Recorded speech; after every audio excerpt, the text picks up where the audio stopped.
समस्त मिथिलावासी के हम मैथिली गायिका ज्योति मिश्रा प्रणाम करै छी और स्वागत कर रहल छी। और आइ एकटा बहुत जरूरी अहाँ सबके सूचना देबाके है मिथिला स्टूडेंट यूनियन के तरफ से जते कलाकार सब छी हुनका लेल जे छै संदेश छै, सूचना छै। मिथिला स्टूडेंट यूनियन के द्वारा साहित्य एवं सांस्कृतिक मंच के माध्यम से मिथिला के सुप्रसिद्ध कलाकार सबके लाइव देवा के लेल निवेदन करऽ जा रहल अछि।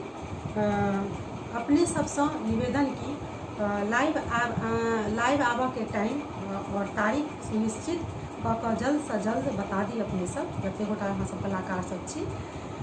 और साहित्यिक एवं सांस्कृतिक मंच पेज छै जाहि पर सब कलाकार के आबऽ के मौका देवऽ जा रहल छै अछि। और एकरा लेल अहाँ सब अपन अपन डेट और समय निश्चित कऽ कऽ बता दी, सूचना दऽ दी अहाँ सब। और साहित्यिक एवं सांस्कृतिक मंच संयोजक और विकास मैथिल छत्र के संयोजक और साहित्यिक एवं सांस्कृतिक मंच के मार्गदर्शक जे छै सागर नवरिया जी छै। उनका सबके बहुत बहुत धन्यवाद कि सब मौका दऽ रहल छथिन अपन पेज पर, साहित्यिक एवं सांस्कृतिक मंच के पेज पर कलाकार सबके।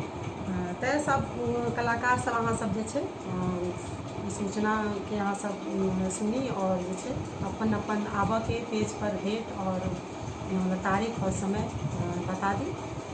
तो चलू जे छै बहुत बहुत धन्यवाद। जय मिथिला, जय मैथिली।